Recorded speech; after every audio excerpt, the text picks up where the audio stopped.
Diba? So, Neisseria is gram-negative. Okay? Bacillus and Corynebacterium are bacilli, di ba? Pero according to our rule, all bacilli are gram-negative except, kasama sa exception, si Bacillus tsaka si Corynebacterium. So they are gram-positive. Okay? Staphylococcus, cocci siya, wala siya sa exception, therefore, gram-positive. Okay? So huwag kakalimutan ng ating rules in gram staining. Okay? Sige. Erica Joy de la Cruz. Which is the correct order for gram staining? So, dapat alam niyo yan. You will be performing gram staining, di ba? Yung And the letter fourth trick, D po. letter D, crystal violet, grams iodine, ethyl alcohol, safranin. Correct. Okay? So what is the purpose of your grams violet? Ay, grams violet, sorry. Crystal violet. It acts as what? What? Your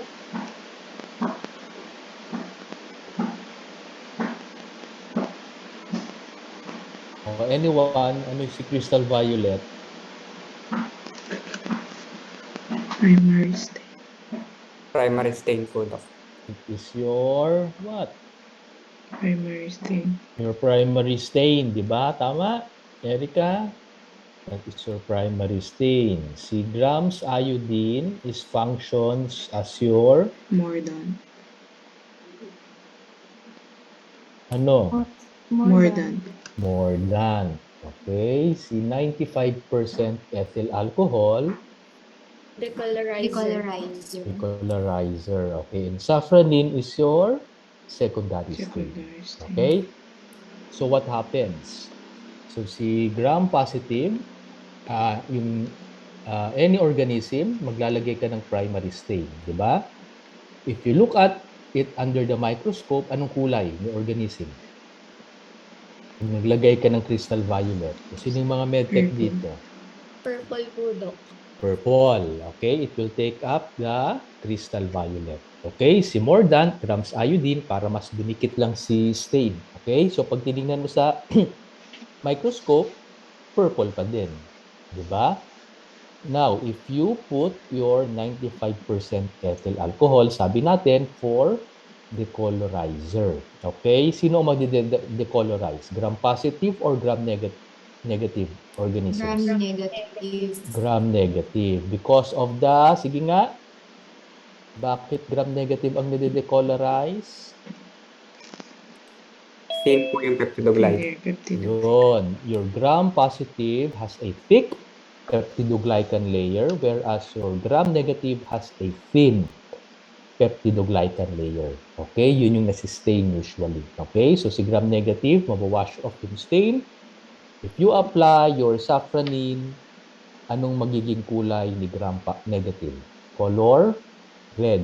Diba? It will take up your safranin. Okay? So, under the microscope, gram staining, ang gram-positive organism, kulay purple or violet, whereas yung gram-negative, red or sometimes pink. Okay? So, you will be performing this sa laboratory. Okay? Although this will be discussed in detail sa laboratory ninyo. I-discuss pa din naman yan. Sige. Maria Celina Despojo. Yes po. Ayan. This organism contains an outer membrane. Clostridium, Klebsiella, Streptomyces, all of the above. Saan ba makikita si outer membrane? Gram positive or gram negative? Negative.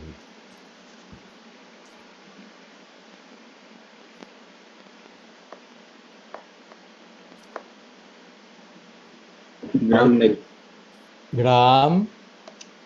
Gram-neg po. Gram negative. Okay, so ang outer membrane sa gram negative natin makikita. So sino ngayon dyan ang gram negative organism? Letter B po, Doc. Letter B, Klebsiella. Okay, correct. Di ba? Clostridium, Bacillus, nasa exception, as well as your Streptomyces. Okay, so the answer is Klebsiella. Sige, Benedict, dahil ikaw sumagot kanina, ayan, related sa question natin earlier. The outer membrane contains a glycoprotein, polysaccharide gel, lipid A, or your teichoic acid. Lipid A, Doc. Lipid A, that is correct. Okay, as well as your lipopolysaccharide. Okay, what do you think is the function of your lipid A? Siya po yung toxic moiety ng outer membrane po. Okay, it is a toxic moiety. It is responsible for sepsis. Diba? Kaya infections caused by gram-negative organism is more likely to produce sepsis. Diba? Compared to infections caused by your gram-positive organism. Okay? So because of your lipid A and your lipopolysaccharide in your outer membrane. Okay. Sige. Sandra Sison. Sandra, ayan. Madali lang to ha. This is a function of a capsule.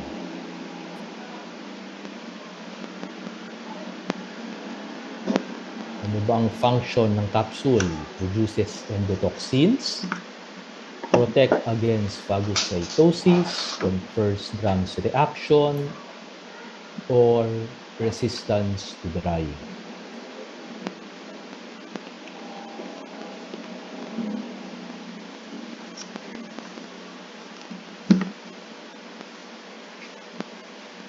Sandra.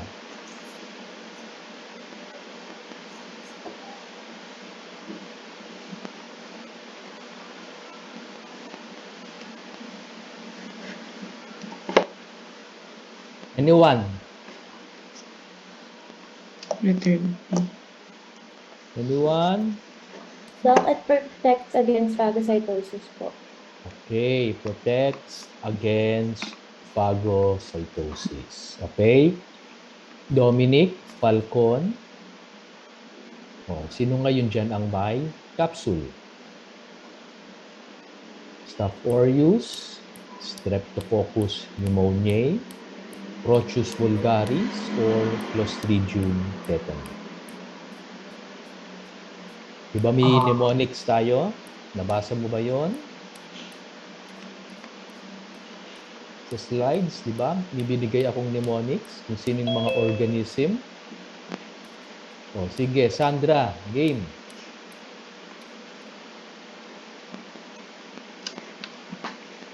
Sandra.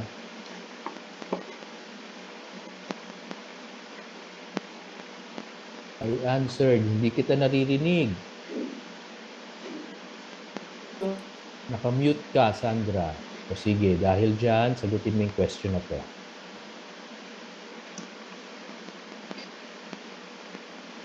Sandra, mukhang may problem sa device mo. Hindi ko maririnig. Okay, anyway, sige. No, Dominic. Sino dyan?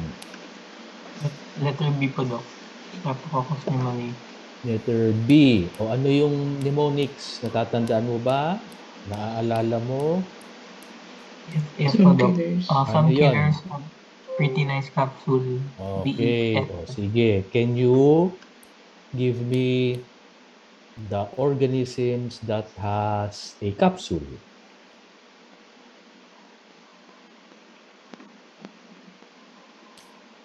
Doc. Ano yung mga yon?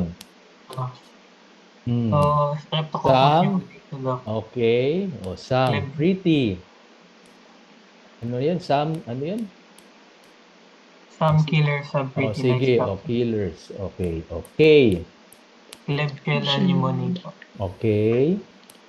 Haemophilus influenzae. Haemophilus, okay. Pseudomonas aeruginosa. Yes. N po is Neisseria meningitis. Okay. C is Streptococcus neoformans. Neoformans, but Cryptococcus neoformans is not a bacteria. It is what? Fungi. Anong type of microorganism? Fungi, Doc. Fungi. Okay. Sige, continue. B po is Bacillus anthracis. Bacillus anthracis. E. Escherichia Escherichia coli. coli. Sige. S po is Salmonella typhi and Streptococcus pyogenes. Yon. Okay? So, huwag kakalimutan din yon. Okay? Sige. So, the answer is Streptococcus pneumoniae. Okay? Jenna Rivera. Okay, this organism has a thick peptidoglycan layer. Nasabi na natin kanina, ang merong thick peptidoglycan layer are your gram-positive. Okay? So, sino si gram-positive dyan?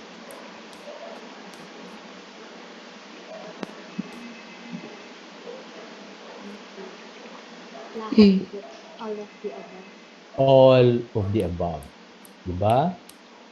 Bacillus and Listeria, Bacillus, but they are part of the exception. Okay? Sige. Oliver Lim. Which of the following is a function of your pili? Avoid phagocytosis, maintains cell shape, for cell adhesion, for motility.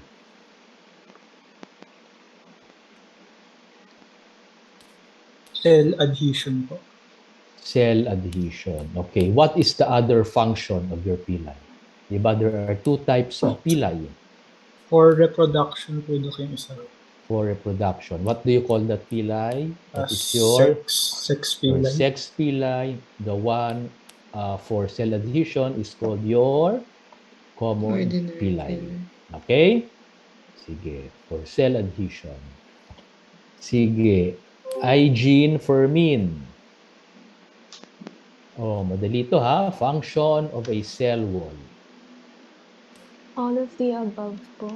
Okay, all of the above. Okay, Hygiene, dahil madali yung tanong mo, this question, sa'yo pa din.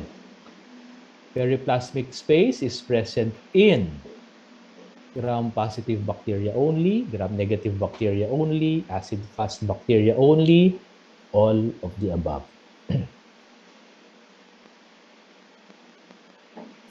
All of the above po. All of the above. Sure? Opo. O, saan ba hahanap, saan makikita ang periplastic space? But it is a potential space. So it is between what structures? Your periplasmic space.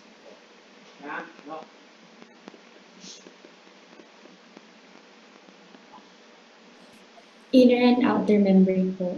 Inner and outer membrane. That is correct. Okay? Pero, sino lang ang may outer membrane? Gram-negative.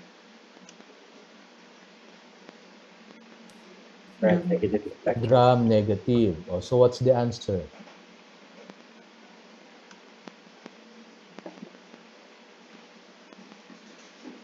B. Tama yung answer. It is between your inner and outer membrane. So, periplastic space is present in Blue. Letter B, gram-negative bacteria only. okay, based on the definition. Okay, but gram-positive organism, meron din silang periplastic space. Okay, but for gram-negative organism, the periplastic space is located in between your peptidoglycan layer and your inner membrane. Okay? But some books will say ang merong periplastic space ay gram-negative lang. But, okay, for us, according to Jowetts, meron ding periplastic space si gram-positive organism. Okay, so correct all of the above. So for the periplasmic space in your gram-positive organism, it is located in between your peptidoglycan layer and your inner membrane. Okay? Sige, Jenna Marie Rivera. A protoplast contains, okay, cell membrane, outer membrane, cell wall, A and B.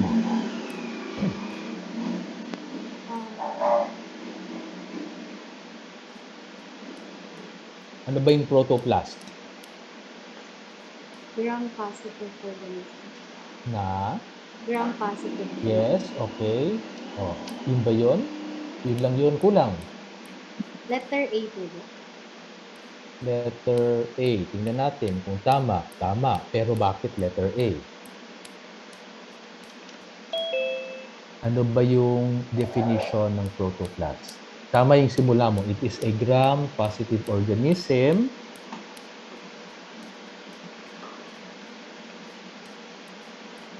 Na yung cell wall po is entirely removed. removed. Okay, due to pwedeng mutation, pwedeng tawag dito in contact with a certain chemical. Okay, so mawawala si anong mawawala? Cell wall po.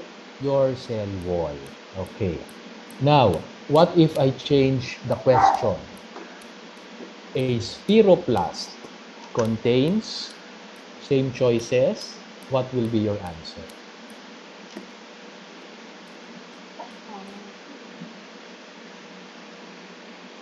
Same pa din po po. Ay, cell wall po. Cell wall. Outer membrane. Partially removed cell wall. Cell wall. Yun na nga yung nawala, di ba? Yun ang definition. Protoplast, Ano po pala ang cell? Outer and cell membrane. outer and Cell membrane. Outer Sure? membrane. Sorry. Di ba? Cell wall yung natatanggal, di ba? Kaya ang gram-positive, pag nawala si cell wall, Okay. matitira lang is your cell membrane. You call that your protoplast. Di ba? Si gram-negative, tatanggalin mo yung cell wall, you call that your spheroplast. Okay? So what does your spheroplast contain? Outer membrane po. Yun lang. Okay. Sure. Anong nangyari sa cell membrane? Ni gram-negative.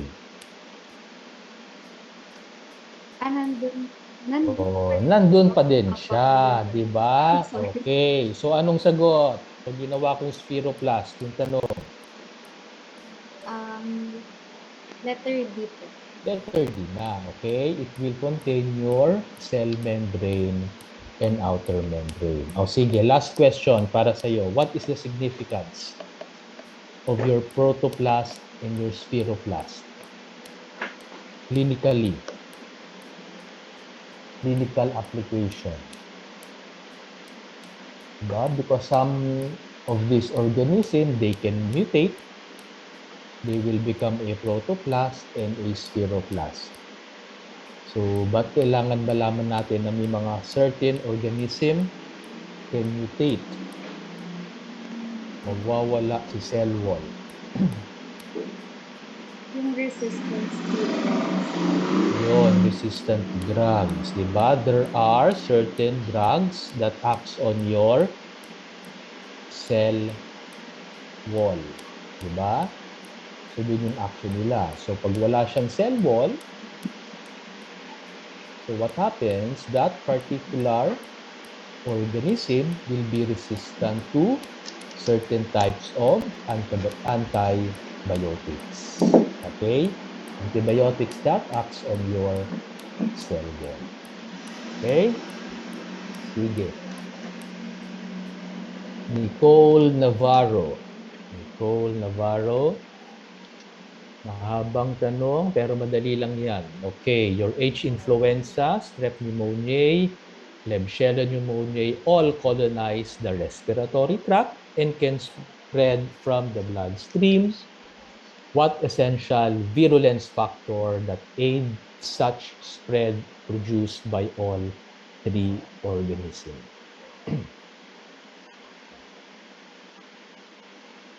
Ano dyan? Responsible for the spread. Endotoxin, IgA protease, polysaccharide capsule, or your thick peptidoglycan layer.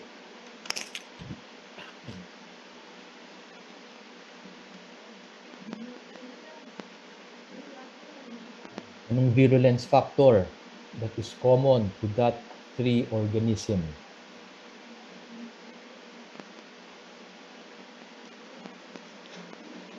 That can spread the infection. Ito.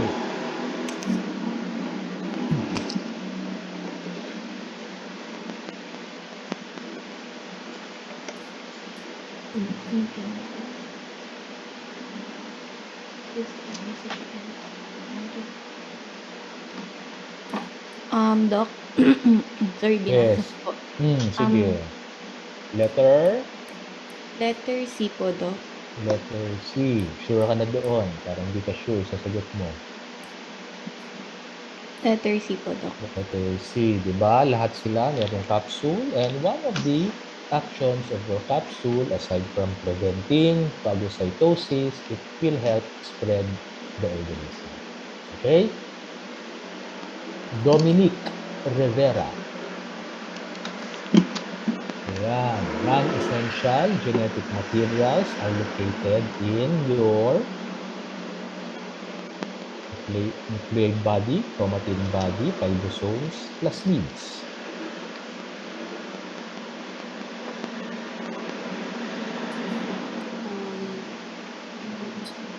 Non-essential. Sa B po, plasmids. Plasmids. How about your essential genetic material? Saan siya makikita?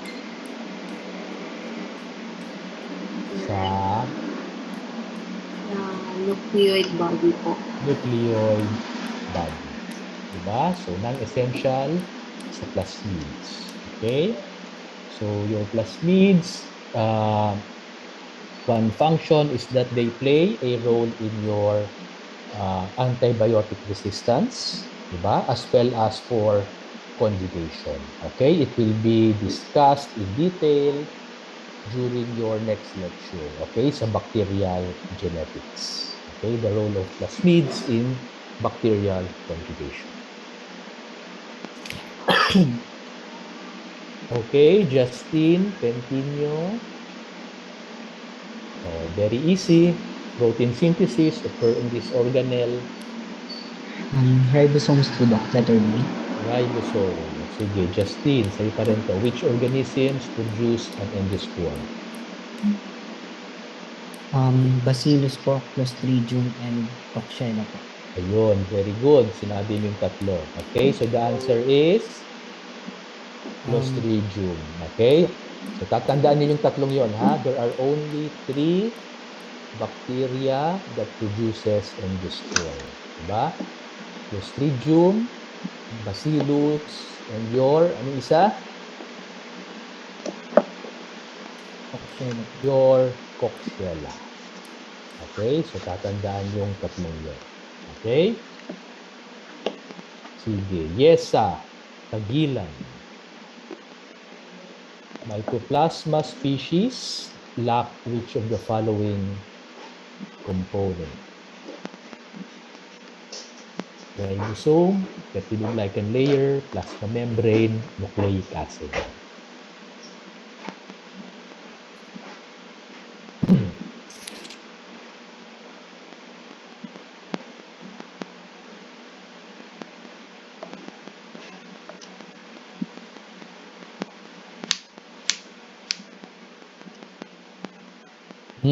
Yes, Hello, Doc. Yes. Oh, anong sagot? Hello po. Yes. Yung sagot ko po, Doc, is yung peptidoglycan layer. Okay, which is your cell wall.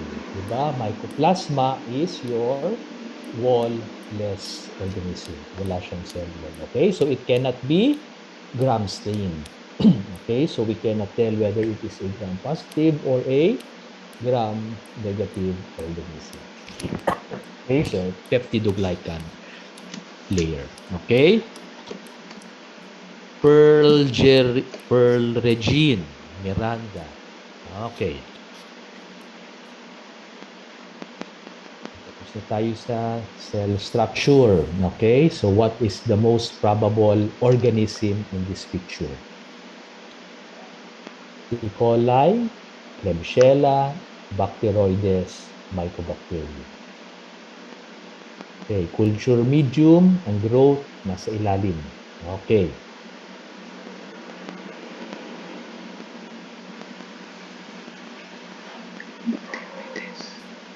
Pag asa baba po, ibig sabihin nun is obligate anaerobe.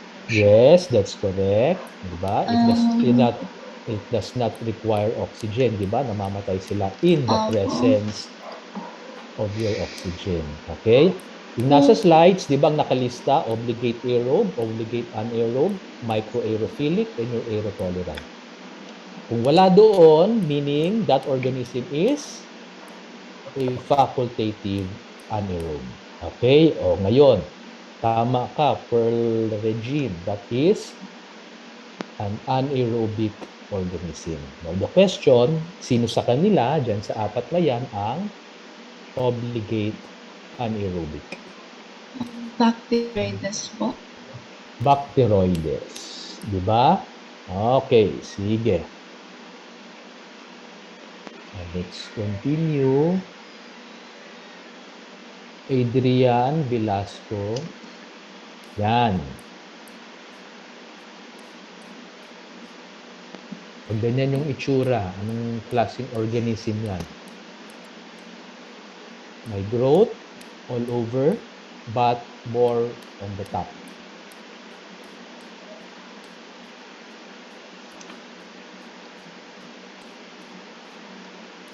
Doc, I'm gonna say...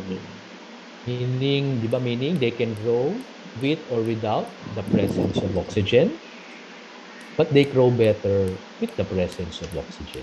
Okay? O, anong klaseng organism yan?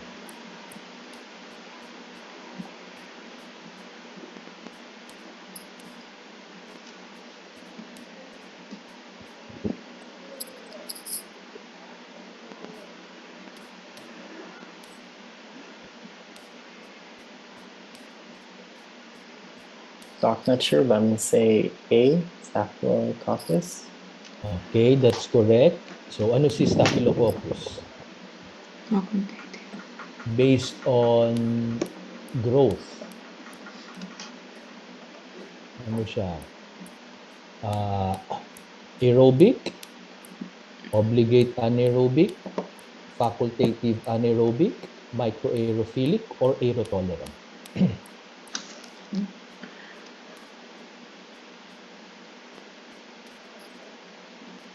Facultative? Facultative anaerobe. Facultative anaerobic. Okay. Oh.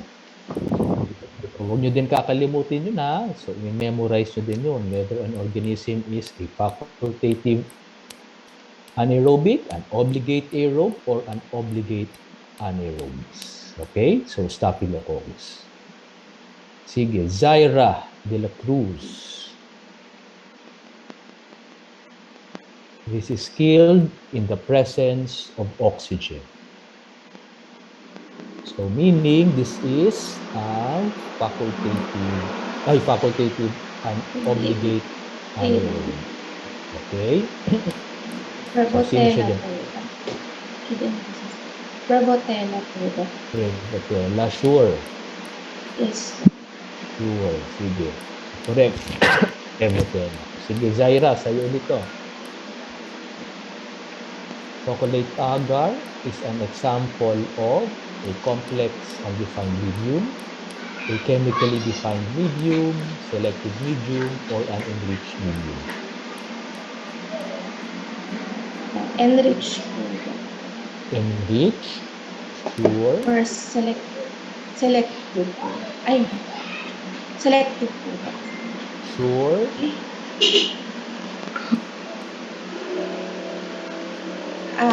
Complex, undefined meaning.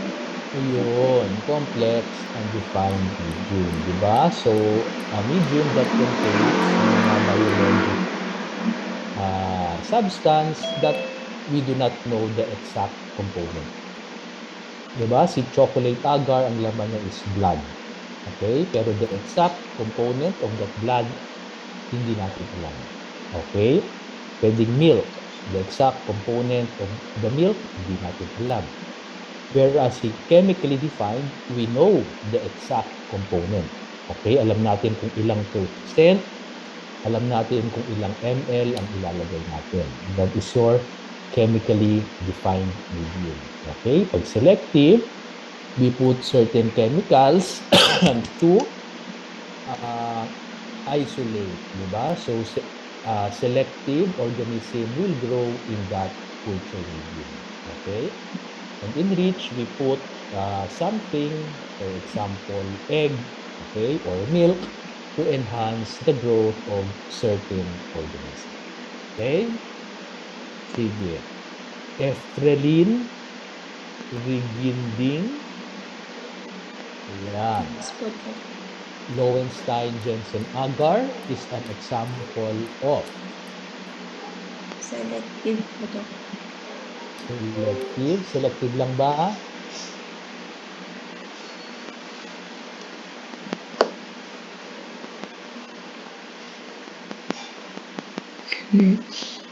Okay, it is selective and enrich. Diba? Selective, we put malachite green to prevent the growth of other organisms. So, anong tumutubo kay Lowenstein, Jensen? May idea ba kayo? It is used to cultivate what organism? Lowenstein, Jensen, agar. Mycobacterium. Okay, Mycobacterium. Okay, and meron siyang egg. Okay, nilalagyan siya ng egg to enhance the growth of your Mycobacterium. Okay, Joanne Kasabar. Kakongki agar is an example of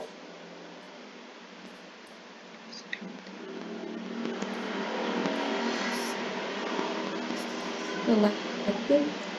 selective. And differential po. Correct. Why selective? It is selective to what certain organism. Tama.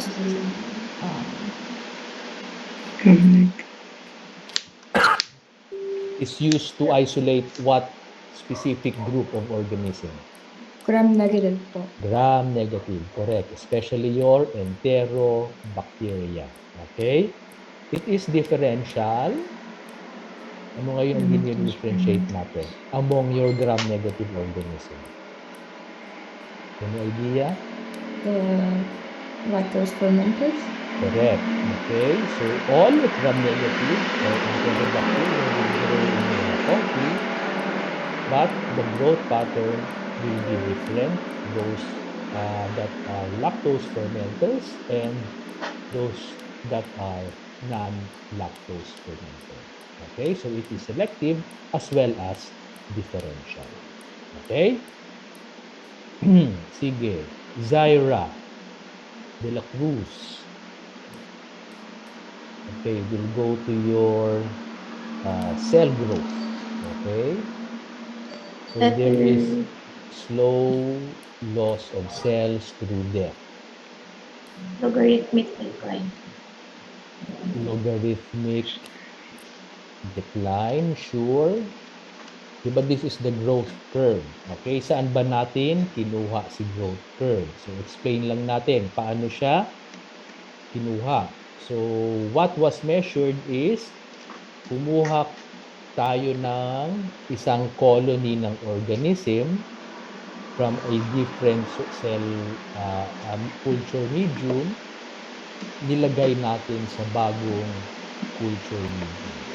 then we measure the growth. Okay? Yun yung in-observe natin. So the growth curve is a representation of a colony. Okay? It is not a representation of a single organism. Okay? Again, the growth curve is a representation of a colony. Okay, so there is slow loss of cells through death. Okay, so anong phase ngayon? Stationary pa naman, sir. Yon, stationary, di ba? So lag phase, meron bang growth in your lag phase? Yes or no? Yes, sir. Lag phase? Normal. Lalagay mo lang ng organism, di ba? Kumuha ka ng isang organism, nilagay mo sa isang culture medium. None ba? So what happened? Wala. Kasi nag-a-adapt pa lang si colony. So wala tayong growth. Okay? So ang growth rate natin ay 0. Tama? Okay, tama. What about log phase? Ano ang growth rate natin? Increasing na. Okay. So nag-grow na tayo. Sa stationary, growth rate. Yung slow loss na po. O slow loss. Okay? Pero meron pa rin nag-grow. So what is the growth rate? Sa log phase, 0. Sa log, constant. Sa stationary, may namamatay, may nabubuhay. Meron ka ng slow loss, pero meron ka pa rin nag-grow. So it is still 0, balance. 0 pa ang kanyang growth rate. Okay? Sa logarithmic decline, the growth rate is decreasing na. Tama? Correct? Diba? Okay. So log phase, nag-a-adapt. Okay, then mag-grow na at a constant rate, that is your log phase. Okay, it will continue to increase unless, di ba, sabi natin, two things may happen. One is, wala ng nutrients, naubos na, or na-expose sa certain elements. Okay? So, magkakaroon ka na ng stationary phase. Then, kung wala na talagang nutrients, magkakaroon ka na ng logarithmic decline phase. Okay? So, yun yung ating growth rate. Okay, Alexis Chua. New cell material is being sensitized at a constant rate.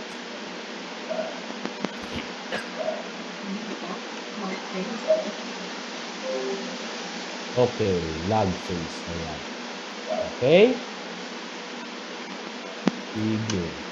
Liana Tolentino. Yes po, Doc. Sporocidal action, sino dyan? Among these chemical agents.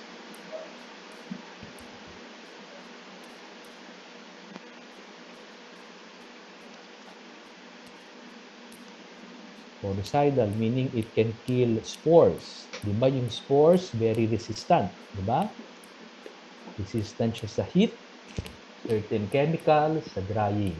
Okay, but what? Certain chemical biocide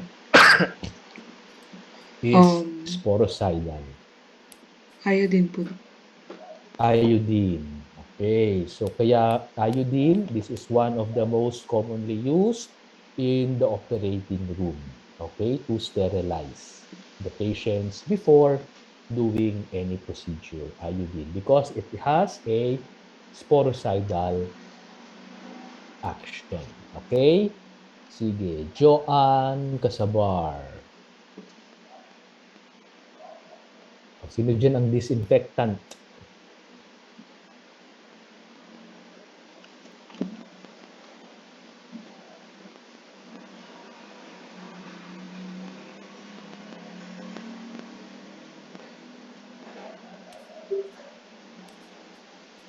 Both po? Again, sorry. Both? Both. Correct. Bakit both? Ano bang definition natin ng disinfectant? To reduce the number of viable microorganisms. Okay, compared to when we say sterilization, Compared to sterilization, it's to render a surface free from any organism. okay, that's sterilization, including spores, di ba? Opo. So, but you use disinfectant in where? Saan natin ginagamit ang disinfectant?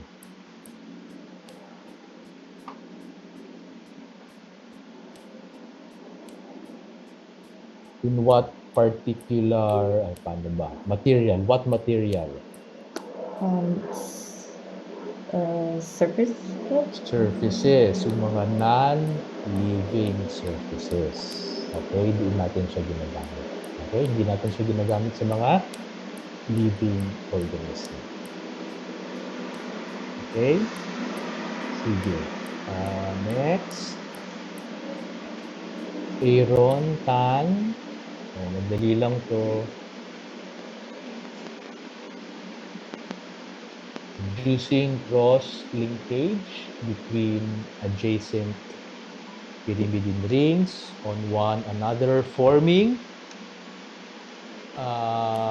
pyrimidine dimers. UV light. UV light. Okay, correct. Aaron, sa'yo pa rin to. Most microorganisms pathogenic for human growth grow best in the laboratory when cultures are incubated at what temperature? Mesophilic, so 30 to 40. Mesophilic, so 30 to 40, correct. Most organisms grow at this temperature, di ba? Most organisms are mesophilic, correct. Okay, sige. Alex Salazar. Ayan, antibiotics na tayo. Which antibiotic inhibits peptidoglycan synthesis? Okay, or cell wall synthesis.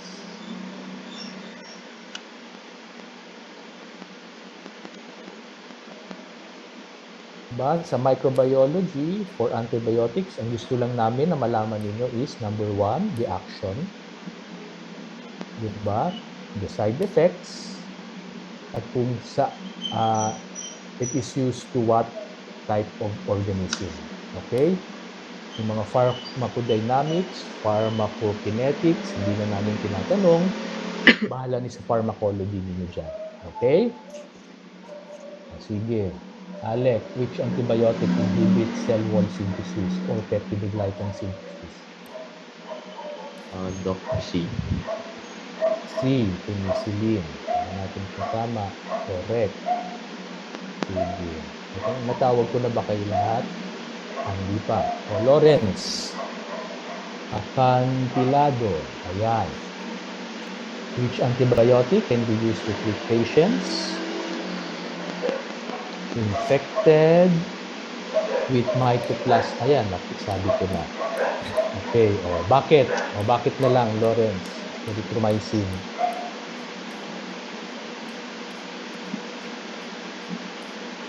Bakit hindi mag-work o hindi effective si amoxicillin, cefaclor, and vancomycin kay mycoplasma pneumonia?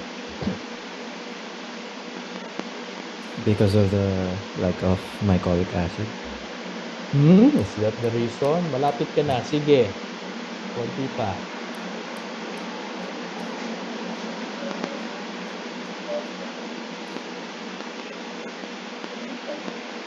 Why?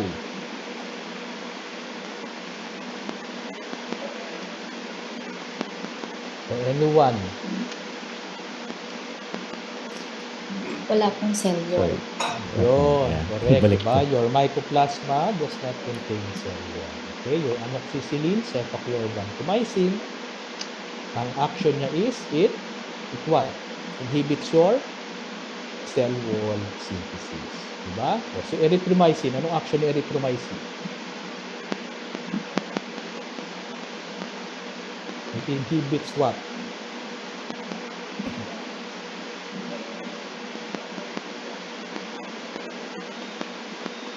Protein synthesis, Doc. Protein synthesis. Sige.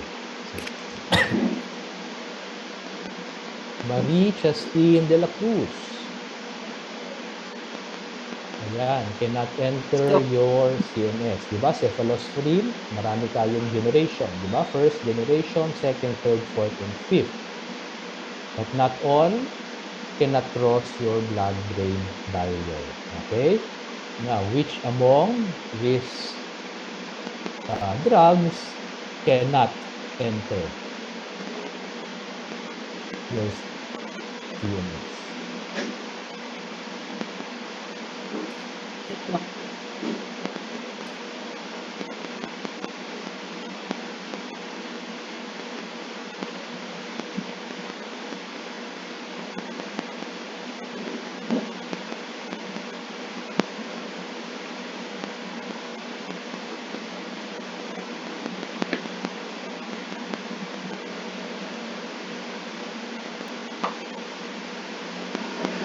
A po ba na?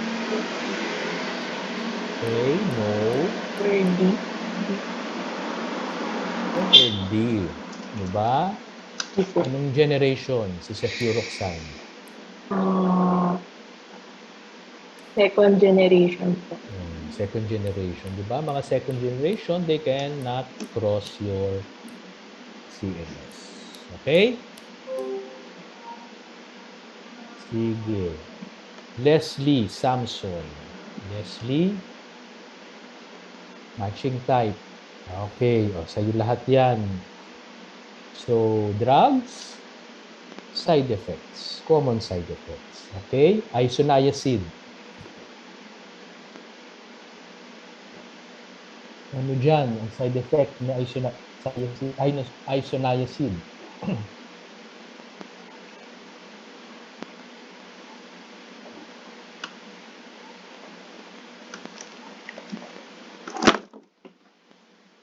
Leslie, isoniazid.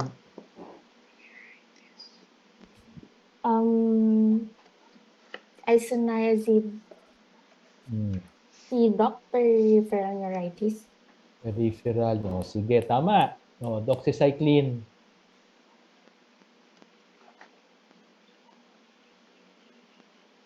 Doxycycline. A po, Doc, is discoloration.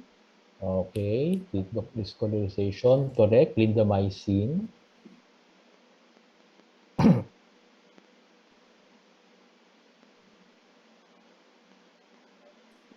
Oh, this is very Clindamycin common. po. Very common yan. Clindamycin.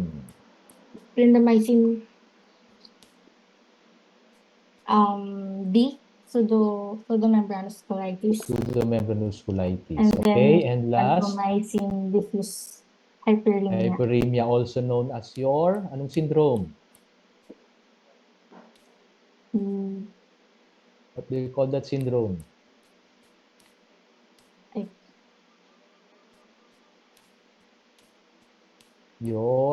Anyone?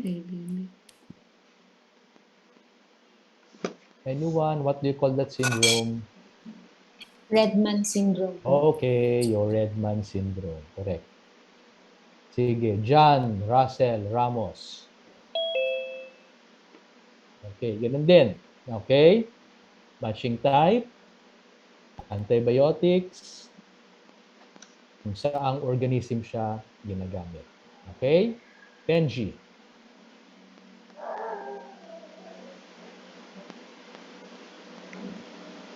Benji.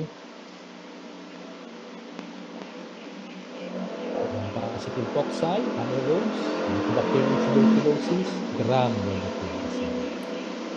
Penicillin G po for gram-positive. Oh, okay, correct. Cefalexin. Cefalexin is for anaerobes. Sure. Gram-neg. Gram-neg, sure. Yes. Gram-positive cocci again. Okay? Oh, how about pyrazinamide? Pyrazinamide po for nicotine. Okay. Aztreonam. Aztreonam Gram-negative bacilli. Okay? Sige. Daika. Vicencio. I think this is the last question. Madami. Sige, ito ang finale. Antibiotic mechanism of action. Ha? Sige. Amikacin.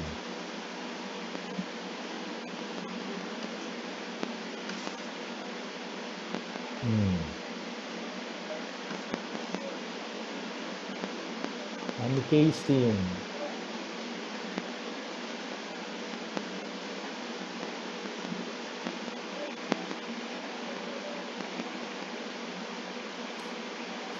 B po, Doc.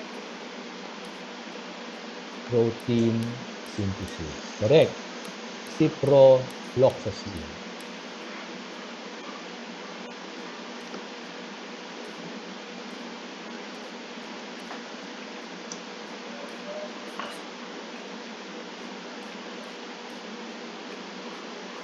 C po.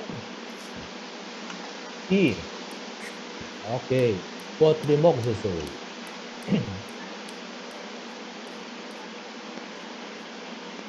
Dapat mabilis siyang sumagot.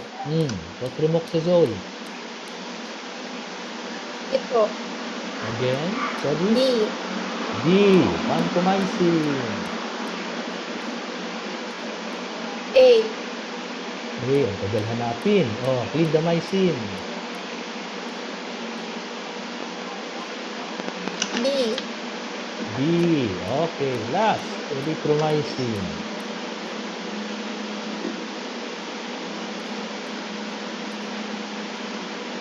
D.